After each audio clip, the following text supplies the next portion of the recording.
Bon, ben, je dirais bonjour à tous. Et c'est vrai que tout à l'heure, je parlais de... Mais avant de parler de ça, je voulais souhaiter un anniversaire spécial à notre amie Sylvie.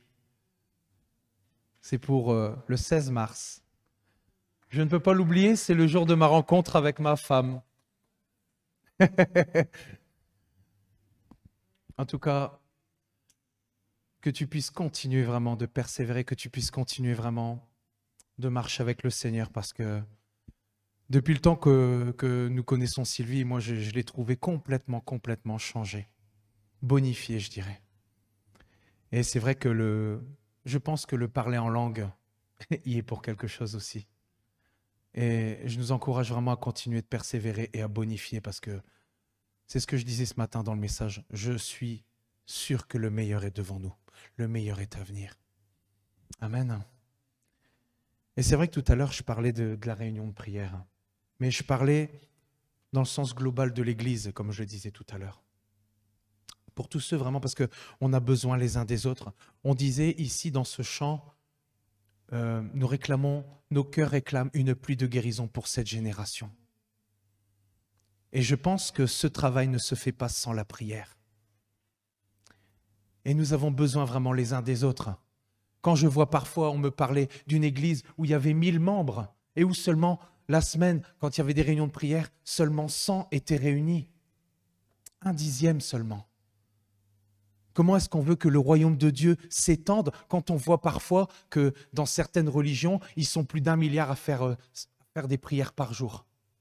Nous avons besoin les uns des autres pour prier ensemble, être plus efficaces, avoir des liens de plus en plus étroits. Amen. Je sais que parfois ce n'est pas possible, que parfois il y a des obligations. Mais quand nous pouvons le faire, alors vraiment faisons-le, réunissons-nous parce que à chaque fois quand nous sommes en réunion de prière, nous nous réunissons pour son nom, pour sa gloire. C'est pour lui que nous le faisons. Amen. Et pour voir son royaume s'étendre afin qu'il puisse y avoir une pluie de guérison pour cette génération. Amen. Donc voilà, je voulais un petit peu éclaircir parce que tout à l'heure, quand j'étais dans la Sainte Seine, j'étais vraiment centré sur le fait qu'on avait un Dieu extraordinaire et que nous devons vraiment rechercher cette unité.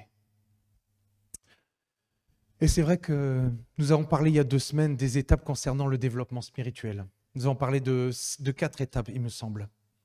Et c'est vrai qu'au fur et à mesure, de palier en palier, de gloire en gloire, d'étape en étape, ce développement nous permettrait vraiment de plus en plus d'être matures spirituellement, de devenir de plus en plus fermes dans la foi et que la finalité soit d'être transformés de plus en plus intérieurement et ainsi revêtir Christ de plus en plus. Son caractère est aussi, et c'est ce qu'on va voir aujourd'hui, adopter le comportement qu'il a eu quand il est venu sur terre. Car il a été un réel témoignage vivant auprès de tous. Et c'est de cela qu'il sera majoritairement question aujourd'hui.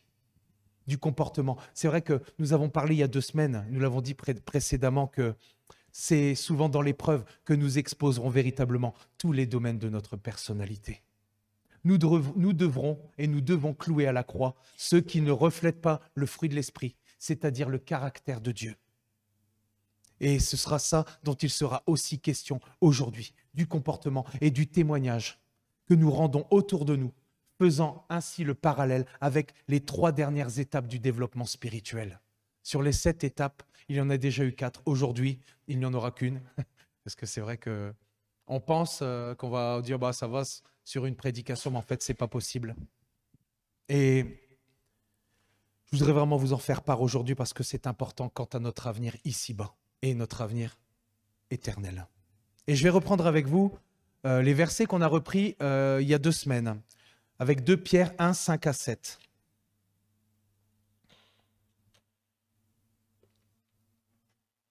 Donc ici, on avait vu à cause de cela même, faites tous vos efforts pour joindre à votre foi la vertu, à la vertu la science, à la science la tempérance, à la tempérance la patience, à la patience la piété, à la piété l'amour fraternel et à l'amour fraternel la charité. Nous verrons dans 2 semaines l'amour fraternel et l'amour fraternel la charité. Aujourd'hui, nous allons nous atteler à la patience, la piété. Et Dans ces dernières étapes du développement, le fruit du véritable caractère chrétien se dévoile. Nous avons parlé des étapes précédentes, mais c'est de palier en palier. Et ici, au stade où on est, le fruit du véritable caractère chrétien se dévoile. La piété, donc c'est-à-dire l'attachement à Dieu ou la ressemblance avec Dieu, se distingue par une vie centrée sur Dieu.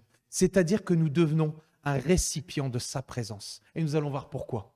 Vous croyez que le Saint-Esprit fend l'atmosphère quand il descend? Vous croyez que le Saint-Esprit peut changer l'atmosphère? Eh bien moi je vous dis que oui, et on va en parler. J'aurai quelques témoignages à vous apporter. Oh Seigneur, merci Seigneur Jésus. Nous devenons un récipient de sa présence. Et quel que soit l'endroit où nous allons, il y aura une atmosphère spirituelle palpable, à partir du moment, bien sûr, où nos cœurs et nos esprits seront bien disposés. Nous savons que c'est par Christ qui vit en nous que cela arrive. Nous n'avons rien à voir avec cette atmosphère, nous le savons très bien. Et par son esprit que ce climat intervient. Il sanctifie le lieu où nous marchons.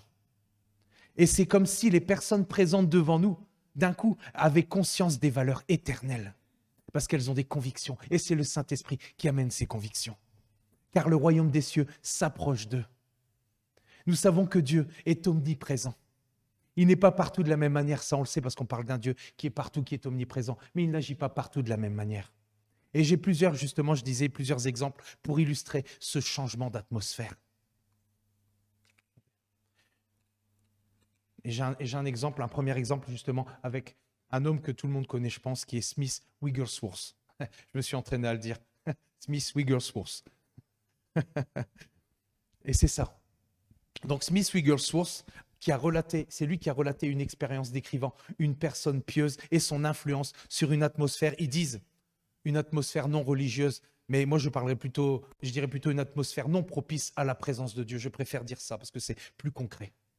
Il dit, après un temps de prière, on retient, après un temps de prière, Smith prit sa place dans un wagon ferroviaire sans qu'il ait prononcé le moindre mot. L'homme qui était assis en face de lui et qui ne le connaissait absolument pas s'écria, « Votre présence me convainc de pécher. » Waouh, extraordinaire. Votre présence me convainc de pécher. Smith put alors le conduire à Jésus-Christ. Qu'est-ce que c'est pas un témoignage? Il est court, mais tellement extraordinaire. Et surtout, je vais prendre le verset pour dire que ce n'est pas l'homme, bien sûr. Dans Jean 16, 8, qui nous dit « Et quand il sera venu, il convaincra le monde », on parle du Saint-Esprit, il convaincra le monde en ce qui concerne le péché, la justice et le jugement. Et nous savons que c'est la présence de Dieu, nous savons que c'est la présence de l'Esprit de Dieu qui est en Smith Wigglesworth, qui a changé l'atmosphère et convaincu cet homme de péché, de justice et de jugement. Et c'est lui, justement, le Saint-Esprit, qui communique les valeurs du royaume. Il expose le mal et éveille la conscience. Et parfois, il éveille encore, et il éveillera jusqu'au bout notre conscience quant à la sanctification, au fait de lui ressembler de plus en plus et d'abandonner de plus en plus nos traits de caractère, je dirais, de s'abandonner de plus en plus. Et il expose le mal et éveille la conscience de ceux qui le commettent. On parle du mal. Et il convainc l'homme du besoin vital d'avoir un sauveur, le sauveur. Le seul nom qui nous a été donné et par lequel nous puissions être sauvés, à savoir Jésus-Christ. Amen. Son nom est puissant, son nom est digne. Quand Jésus passait quelque part, on peut dire que l'atmosphère changeait radicalement. Et d'ailleurs, beaucoup de religieux de l'époque étaient furieux car Jésus exposait les cœurs. Il exposait les œuvres des ténèbres à la lumière de la vérité et beaucoup voulaient le faire mourir. Et pour que l'atmosphère change autour de nous, il faut que l'atmosphère qui est en nous change aussi. Nous sommes d'accord? Amen. Notre communion avec le ciel, avec Dieu, amènera ce changement dans l'ère spirituelle, je dirais. On parle de l'ère spirituelle. On parle de changement dans l'air, et moi je parle de changement dans l'ère spirituelle, pour dire ailleurs et pas ailleurs. C'est à ce moment-là que la présence et la puissance de Dieu par l'Esprit Saint se manifestera à travers nous et autour de nous pour convaincre, sauver, délivrer, guérir, libérer ceux qui nous environnent, nos relations, ceux qui sont autour de nous, ceux que nous côtoyons, ceux que nous fréquentons, ceux que nous rencontrons. Amen. Et j'ai un deuxième exemple, et c'est vrai que je l'ai noté, c'est un témoignage personnel. J'avais commencé déjà à en parler un petit peu il y a 2 semaines. Et je parlais, de toute façon, pour l'instant, je sais qu'ils ne regarderont pas, je parlais d'Alex et Christopher. Peut-être un jour, si... Voilà, petite dédicace. M'ont dit que quand il me voyait, il y avait quelque chose qui se dégageait. Il savait pas, mais il y avait quelque chose qui se dégageait. Et je pense que justement à ce moment-là, ce que je disais tout à l'heure, c'est que le royaume de Dieu était en train de s'approcher d'eux. Parce que c'est vrai que nous nous croisons souvent dans l'usine.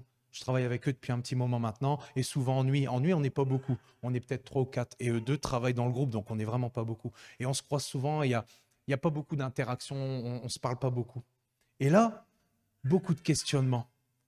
Beaucoup de questionnements. Nous sommes restés là à parler de Dieu pendant un bon moment.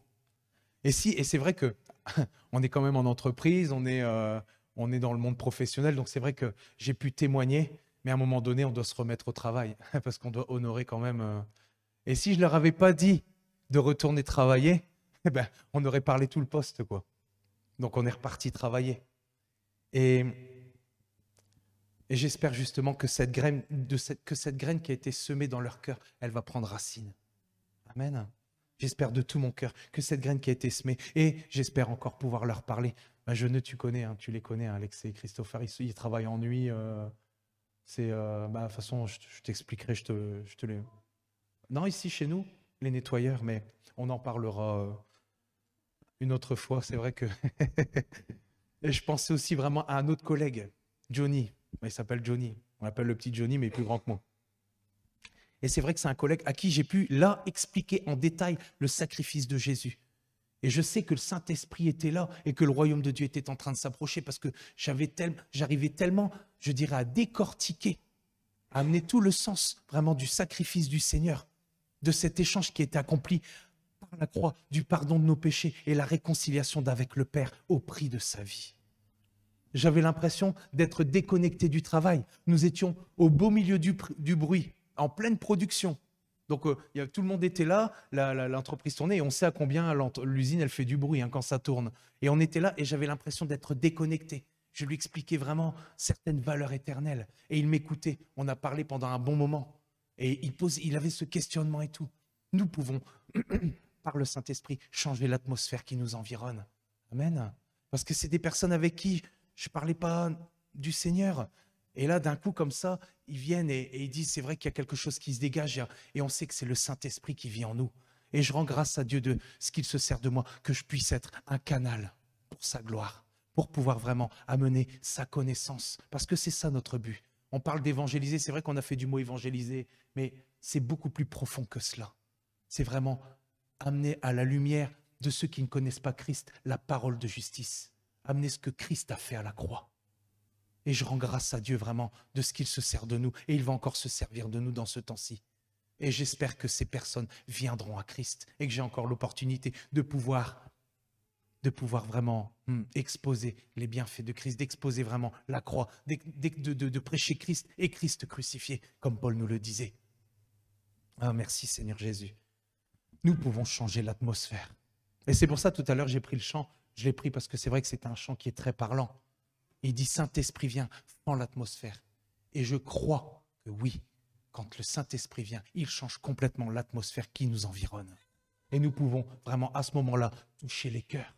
C'est pas par nous, c'est pas nous qui allons convaincre, c'est le Saint-Esprit. Amen. Et Dieu, le Saint-Esprit, crée des ouvertures pour que nous puissions entrer dans cette brèche et prêcher. Amen. Je vais prendre avec vous maintenant 1 Timothée 4, 8.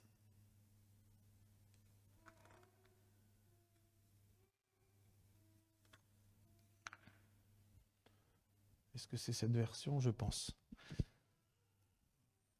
Repousse les contes profanes et absurdes, exerce-toi à la piété, car l'exercice corporel est utile à peu de choses, tandis que la piété est utile à tout, ayant la promesse de la vie présente et de celle qui est à venir. Et c'est vrai qu'avant toute chose, ce qui est bien dommage ici, c'est qu'au fil des siècles, c'est que dans l'esprit des gens, le mot pieux est devenu poussiéreux. Quand on entend parler de piété, c'est devenu poussiéreux, religieux, vide de sens, et a même pris une connotation négative à cause du culte des hommes, parce qu'il a été associé souvent aux formes extérieures du culte. Et quand je parle aux formes extérieures du culte, je parle, par exemple, dans le catholicisme, je parle des pèlerinages, des processions, des entrées pontificales. On s'imagine parfois, même moi, avant de connaître Christ, on s'imagine des personnes pieuses tenant leur chapelet, marchant dans la rue et fermées comme ça, méditant Dieu, méditant sur les voies de Dieu. Mais non, c'est pas du tout ça. C'est pas du tout ça. Les hommes en ont fait quelque chose d'extrêmement religieux, alors que la piété, c'est quelque chose d'extraordinaire et on va pouvoir le décortiquer. On va pouvoir décortiquer ça. C'est ça, des images pieuses. Non mais, il y a tellement de déviations et c'est pour ça qu'on doit faire vraiment attention. Et comme le dit notre ami Eddy, dans le doute, abstiens-toi. Ah Seigneur. Et on parlera, et justement à ce moment-là, on parlera, c'est là qu'on parlera de ceux qui ont l'apparence de la piété, mais qui en renient ceux qui en fait la force. Et la parole de Dieu nous dit de repousser tout ce qui est contraire à la sainteté de Dieu dans les versets. Repousse les contes profanes et absurdes. Exerce-toi à la piété. La parole de Dieu nous dit de repousser tout ce qui est contraire à la sainteté de Dieu, tout ce qui est contraire aux valeurs de Dieu, que nous devons nous exercer, nous entraîner, avec pour but de devenir de plus en plus forts, de plus en plus établis sur le roc. Notre priorité est de mener une vie marquée par notre communion avec Dieu, d'être de plus en plus attachés, parce que c'est ça. On parle de piété, on parle d'attachement à Dieu, mais ça va beaucoup plus loin que ça. De rechercher à lui ressembler de plus en plus, de posséder de plus en plus ses vertus, le fruit de l'esprit, et de les communiquer. Nous ne pouvons pas communiquer ce que nous ne connaissons pas, ce que nous n'avons pas expérimenté. Amen. Alors nous devons les rechercher. Nous devons rechercher cela. Et justement, on parle de communiquer le fruit de l'esprit. Et je vais prendre avec vous justement un troisième exemple. Et celui ici dont l'atmosphère était lourde et chargée négativement. C'est un témoignage encore. Il dit qu'un jour, en entrant dans un restaurant avec un homme de Dieu, nous avons été surpris par l'atmosphère. Elle était chargée de pression à tout niveau, de négativité et de tension dans les discussions. À peine assis à table, mon père pria avec une voix douce mais remplie d'autorité. Mon ami, j'ai dit, pria avec une voix douce mais remplie d'autorité. Seigneur, tu aimes toutes ces personnes. Elles ont besoin de toi. Elles ont besoin du fruit de ton esprit. Ce fruit dissipe le bruit de la douleur et la crainte du lendemain. Dès cet instant, le changement dans l'atmosphère fut palpable. Un sourire et une parole encourageante ont premièrement touché le serveur qui était débordé, qui a changé d'attitude. Puis son patron, d'autres serveuses, un client et ainsi de suite. Et ce, jusqu'à ce que nous ayons eu l'opportunité de prier pour plusieurs. Je trouve ça extraordinaire. Les actes de paix, d'amour et de joie désamorcent les tensions vives. Oh Seigneur, je te rends grâce parce que nous aussi nous pouvons le faire. C'est vrai que parfois nous arrivons dans des situations, nous avons aussi des combats dans nos vies, nous avons aussi des épreuves, nous avons aussi parfois nos pensées qui nous travaillent et nous arrivons parfois dans des atmosphères qui sont lourdes et pesantes.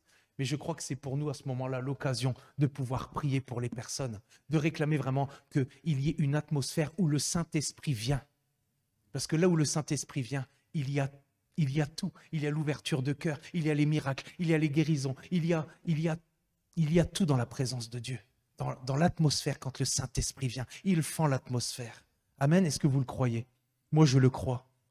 Et moi, quand je lis ce témoignage, je me dis, Seigneur, en même temps, ça me fait reméditer et examiner parce que je me dis, c'est vrai que j'arrive parfois dans des atmosphères qui sont lourdes et chargées et c'est vrai que je n'ai pas toujours le réflexe de faire ça. Mais je veux y arriver et je pense que nous voulons aussi y arriver parce que Dieu, à travers ce changement d'atmosphère, peut vraiment agir puissamment. Amen. Merci Seigneur. Les actes de paix, d'amour et de joie désamorcent les tensions les plus vives. Et ce que nous pouvons remarquer, et c'est ça, ce que nous pouvons remarquer, c'est que la première chose que dit Smith Wigglesworth dans son témoignage, c'est que c'est arrivé après un temps de prière.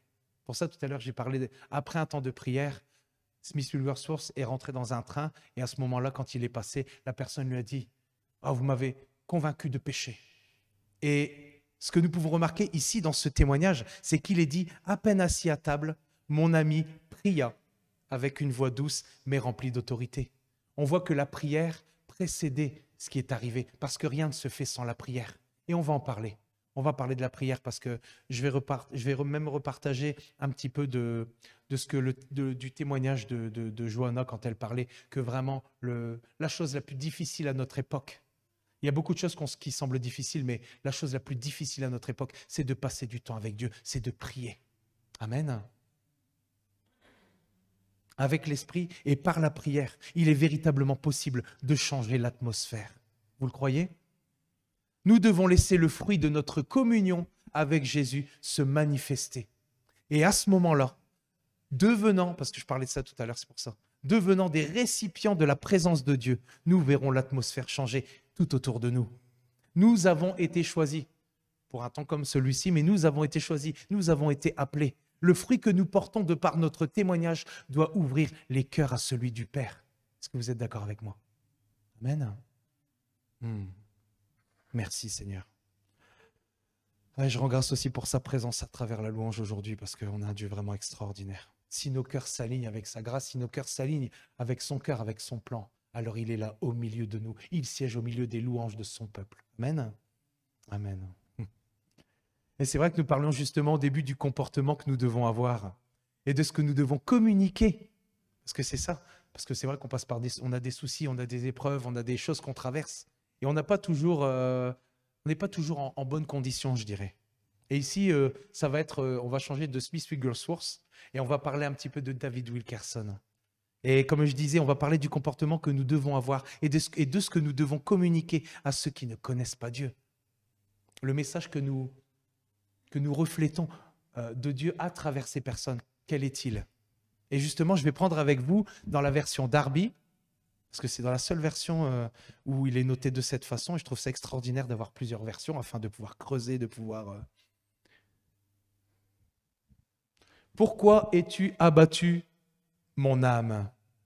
Et pourquoi es-tu agité au-dedans de moi? Attends-toi à Dieu, car je le célébrerai encore. Il est le salut de ma face et mon Dieu. Il est le salut de ma face et mon Dieu. Et dans ce texte original hébreu, il nous est dit « Dieu est le salut de ma face ». Et ce n'est pas pour rien.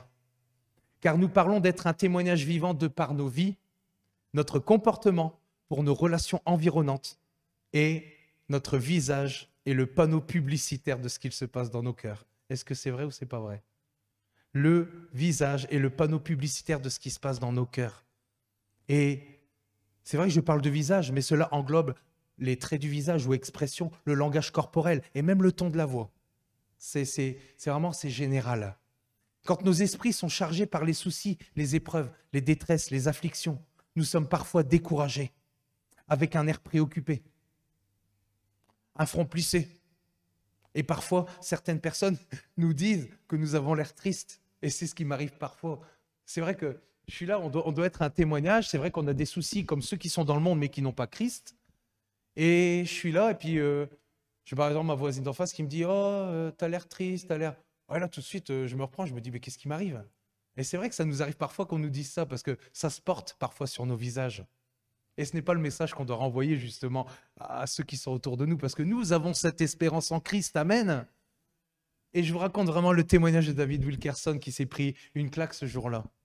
Il dit « Un jour, je marchais le long de la 52e rue à New York, près de Hannah House, totalement absorbé par les affaires de l'église et probablement...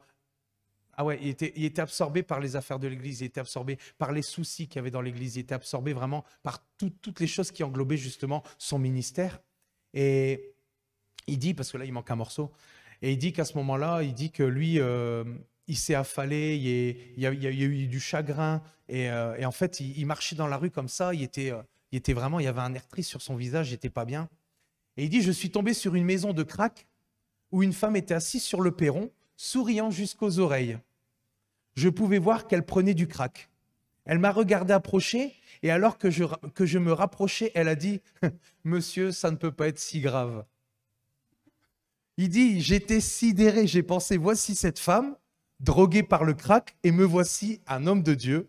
Elle sourit et a l'air bien et je suis affalé comme si tout espoir avait disparu. Quelle réprimande ce fut pour moi. » Ah, quand j'ai lu ce témoignage, je me suis dit, c'est quand même extraordinaire, hein, parce qu'on pense des fois, mais des fois on se prend des claques. Et moi, même à travers la prédication, je me prêche à moi-même premièrement, et moi aussi je me prends des claques. Et je veux dire à travers ça que nous devons rendre grâce à Dieu de ce que nous sommes sauvés, de ce que sa grâce est venue jusqu'à nous. Nous l'avons chanté tout à l'heure, de ce qu'il nous a racheté au prix du sacrifice de son Fils unique. Lui qui a toujours été déterminé à nous sauver jusqu'à la fin, jusqu'à son dernier soupir. Les yeux rivés vers le ciel, il était déterminé. Amen. Et prenons courage parce qu'il a vaincu le monde. C'est ce que sa parole nous dit. Je pense que nous avons besoin parfois, et c'est vrai que tout est lié, nous avons besoin parfois de sauver la face. Ce qui signifie, parce que sauver la face, c'est ça, faire en sorte qu'il ne paraisse rien au dehors. Nous avons besoin d'un lifting du Saint-Esprit, si vous voyez ce que je veux dire. Nous sommes devant un monde sans espérance, avec des visages marqués par les détresses, les souffrances et les épreuves de la vie. Ils ont un trou dans leur cœur en forme de Dieu, tandis que nous connaissons Dieu et nous ne devons pas transmettre le même message au monde. Car nous possédons le salut, nous connaissons notre avenir et nous avons le consolateur qui nous procure, comme je disais tout à l'heure, sa paix, sa joie. Il nous donne sa force pour tenir et du repos pour nos âmes dans les heures les plus sombres de nos vies. Amen. Mais nous devons passer du temps dans la présence de Dieu, parce qu'il n'y a que dans la présence de Dieu que nous pouvons vraiment vivre cette paix, cette joie. Et je le dis à chaque fois, comme avec Sylvie, quand on était en réunion de prière, on avait des soucis tous les deux, et beaucoup plus Sylvie que moi, et on voyait bien à quel point on était souriant, on avait cette joie, mais c'était par l'esprit. On arrivait là, on commençait tout doucement dans la prière, et puis à un moment donné, on était là, on avait le sourire, on était bien, on était dans la présence de Dieu. Amen. Oh oui. Et c'est ça, la présence de Christ dans nos cœurs a un impact direct sur notre visage. C'est vrai ou ça? C'est vrai ou c'est pas vrai? Je vais dire c'est vrai. J'avais juste à dire c'est vrai ou faux, mais c'est vrai ou c'est pas vrai. Ce qui affecte notre démarche, notre discours et même le ton, c'est ça en fait. C'est la présence de Christ dans nos cœurs qui a un impact direct sur notre visage et elle va affecter notre démarche, notre discours et même jusqu'au ton de notre voix. Et je repense encore, c'est vrai, à Roby quand elle était à l'hôpital. Pourtant, sur le coup, humainement parlant, on n'a pas de quoi se réjouir, et pourtant elle a témoigné et elle a interpellé plus d'une personne par son témoignage. Parce qu'elle ne s'est pas laissée, elle ne s'est pas affalée, elle n'a pas froncé, mais elle témoignait. Et elle était heureuse de témoigner. Quand je l'ai vue, elle était... Même quand je l'ai eu au téléphone, je lui dis alors comment ça va? Elle me dit, à ton avis, vous savez quoi? À ton avis, comment je vais? Je devais deviner par rapport au ton de sa voix. Et j'ai dit, mais Roby, tu es comme si tu étais chez toi. Elle me dit, oui, c'est ça. Elle dit, j'ai cette espérance. Elle dit, j'ai pu témoigner. Et j'ai reconnu ça au ton de sa voix. Amen. Ah Seigneur, merci. Petit clin d'œil. Christ est le secours de ma face. Amen. Christ est le secours de ma face. Je vais maintenant prendre avec vous 2 Pierre 3, 10 à 14. On va revenir sur la piété. Allez.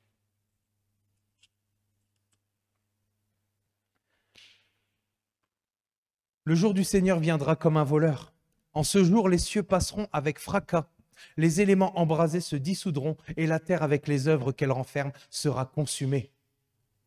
Puisque toutes ces choses doivent se dissoudre,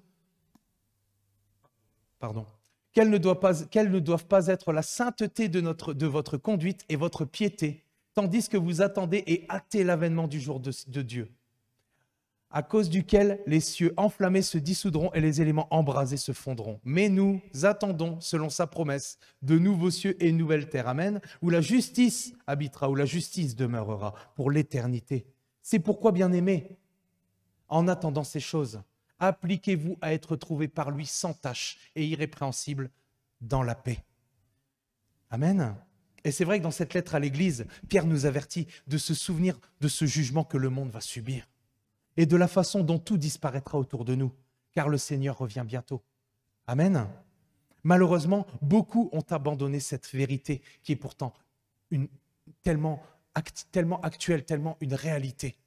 Certains se moquent et n'acceptent pas l'enseignement concernant le retour du Seigneur. Ils pensent que tout va repartir comme avant, comme nos grands-parents, mais c'est terminé tout ça. Nous avons mis le doigt dans l'engrenage depuis maintenant quelques années et ça va aller crescendo.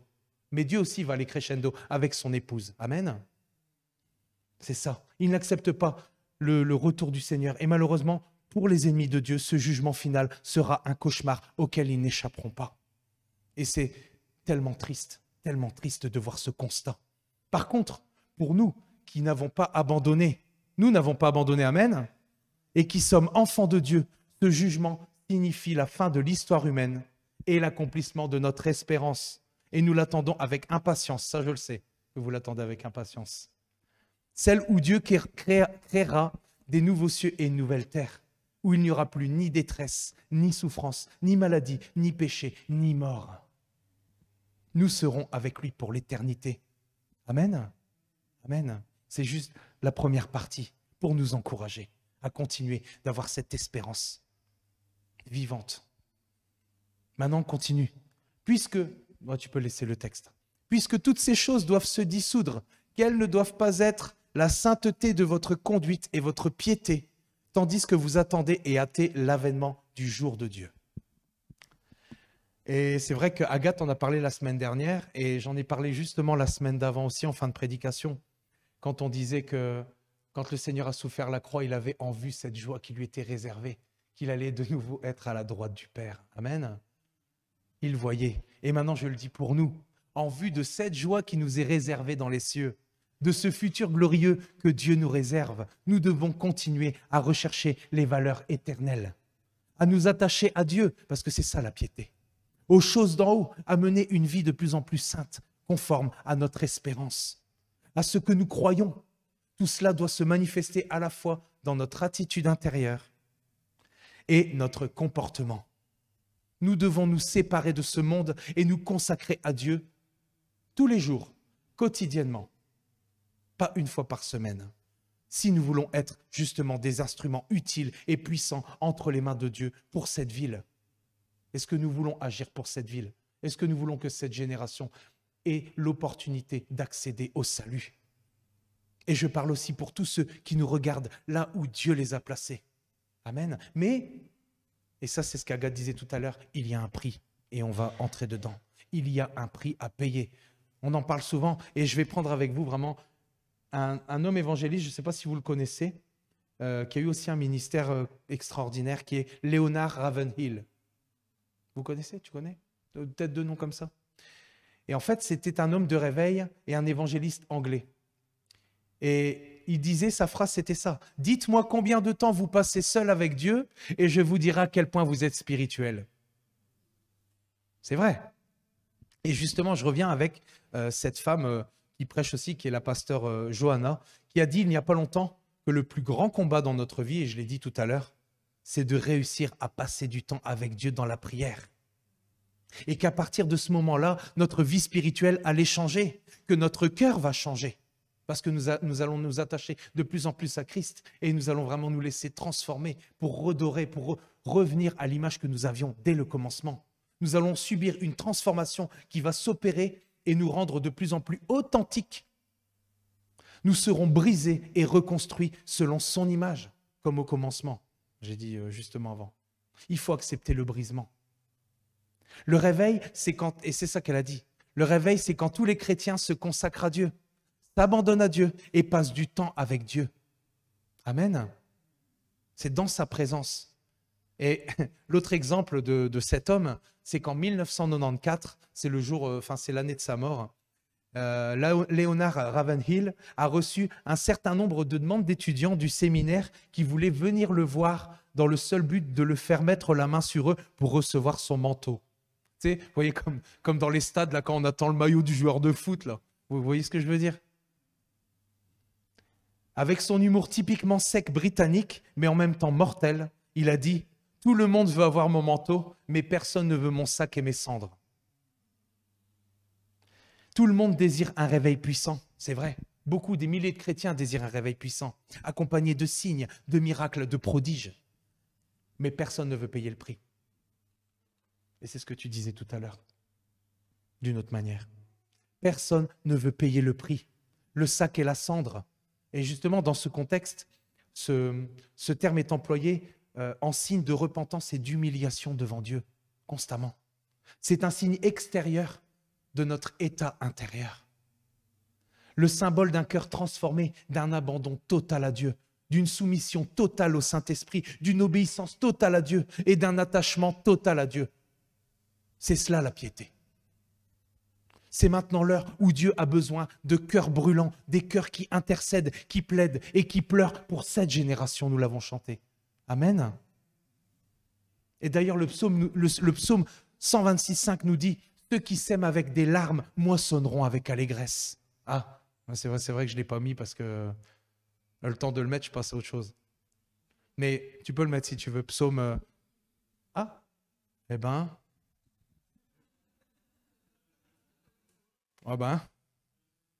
Je vais faire attention de ne pas aller trop vite, parce que sinon, il va me spoiler. Hein.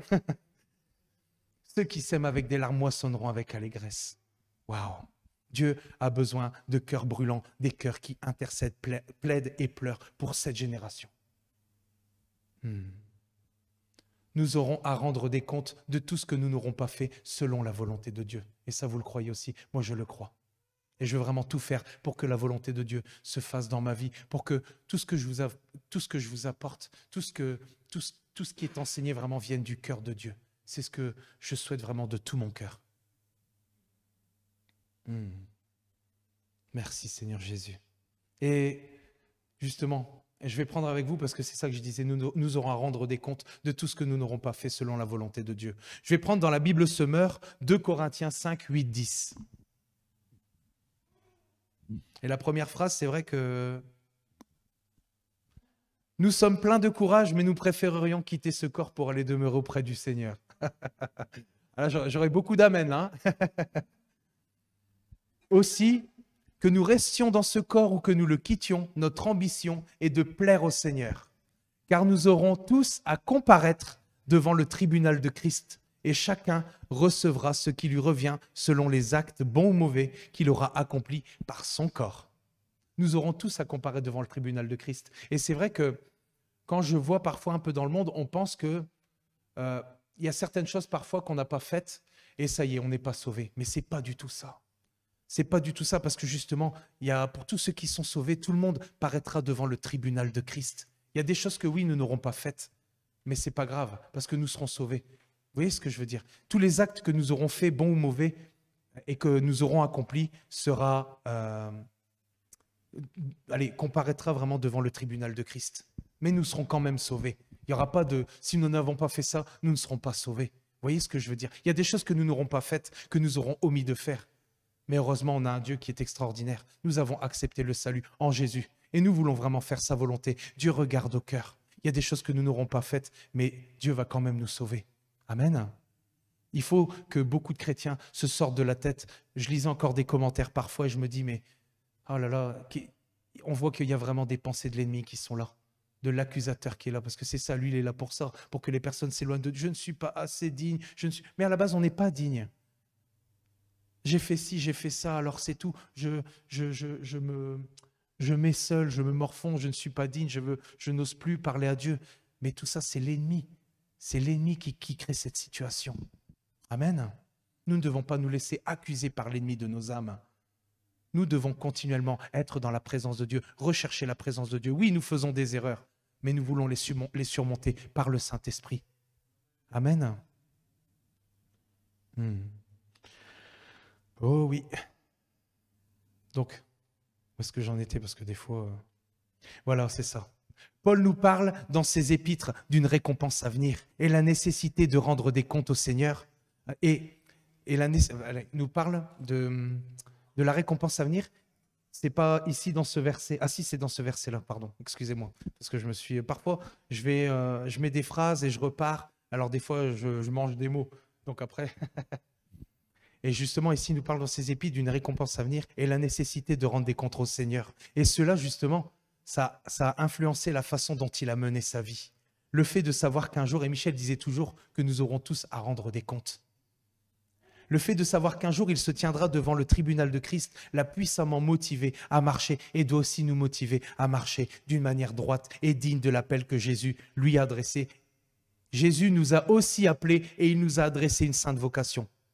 Et nous aurons à rendre des comptes pour tout ce que l'on aura omis de faire. Nous devons mener une vie de plus en plus sainte et pieuse en attendant que vienne le jour de Dieu et en attendant sa venue. C'est dans le verset au-dessus, je crois que c'est dans Timothée.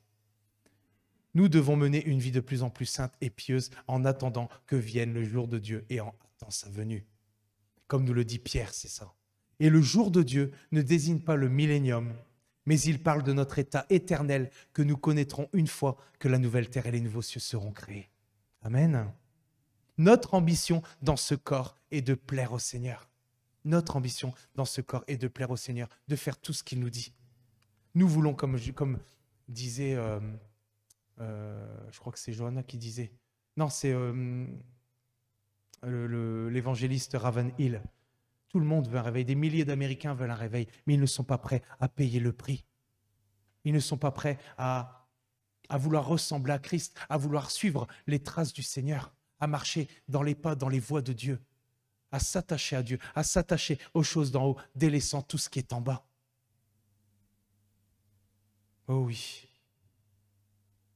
C'est ça, notre ambition dans ce corps est de plaire au Seigneur. Nous devons marcher avec lui tous les jours de notre vie. Ce n'est pas un jour, 2 jours, 5 jours, semaine, c'est tous les jours que nous devons marcher avec lui. Nous devons consacrer du temps dans sa présence, par la prière, et devenir des récipients de sa présence. Pour que de plus en plus d'hommes et de femmes soient interpellés par notre comportement, notre témoignage, qu'ils soient conscients des valeurs éternelles de par l'atmosphère qui émane de nous par le Saint-Esprit. Nous pouvons nous aussi créer cette atmosphère par l'Esprit qui vit en nous. Mais cela a un prix. Amen. Que nos cœurs deviennent de plus en plus brûlants dans ce temps-ci. Que nous puissions être un vase authentique, et j'en parlais tout à l'heure, que nous puissions vraiment être de plus en plus authentiques. Et dans 2 semaines, nous allons justement parler de cet amour fraternel, de cet amour de Dieu déversé dans nos cœurs par son Esprit, de tout ce que cela implique. Parce que je pense qu'il y a des nouvelles choses et aussi des rappels. L'homme a besoin, l'homme est oublieux et il a besoin parfois qu'on lui rappelle. Amen. Que nos cœurs deviennent brûlants dans ce temps-ci, que nous puissions être un vase authentique, rempli de l'amour et de la compassion de Dieu, et de se mettre en peine, de pleurer pour cette génération afin qu'elle soit sauvée. Remplissons notre mission, car c'est aussi au tribunal de Christ que certains recevront une récompense pour tout le travail accompli. Amen. C'est notre espérance. C'est pourquoi, bien-aimés, en attendant ces choses, appliquez-vous à être trouvés par lui sans tache et irrépréhensible dans la paix. Amen. C'est vrai que nous sommes pleins de courage, mais nous préférerions quitter ce corps pour aller demeurer auprès du Seigneur. Mais ce n'est pas pour tout de suite. Dieu veut nous utiliser encore ici, dans ce temps-ci. Amen. Et nous devons véritablement méditer sur ce message dans le sens où oui, nous pouvons aussi amener cette atmosphère du Saint-Esprit qui peut changer notre nature environnante. Amen. Alors continuons vraiment de prier, de persévérer, parce que sans la prière, il n'y a pas de résultat. Je vous invite, pour ceux qui le peuvent demain, à nous rejoindre vraiment pour que nos cœurs soient unis et prier pour intercéder pour cette ville. Et que tous ceux vraiment qui sont dans des églises puissent aussi vraiment se réunir pour prier et intercéder là où Dieu les a appelés. Pour cette génération qui n'a pas encore accès au salut. Nous avons accès au salut. C'est vrai que parfois nous avons des soucis, mais notre panneau publicitaire doit changer. Amen. Mais écoutez, c'est ce que je voulais vous apporter aujourd'hui. J'ai pas eu le temps vraiment de finir, mais c'est le temps qui m'a manqué un petit peu. À chaque fois, on pense qu'on a le temps, mais alors vraiment, je veux vous dire que soyez vraiment bénis, soyez fortifiés. Laissons-nous transformer parce que le meilleur est à venir et Dieu va nous utiliser. Dieu utilisera les vases authentiques que nous sommes. Amen. Alors voilà, je vous dis bon dimanche. Je vous dis à demain pour la réunion de prière à 19h. Et encore une fois, je voulais vous dire que je vous aime. Voilà. Alors soyez bénis.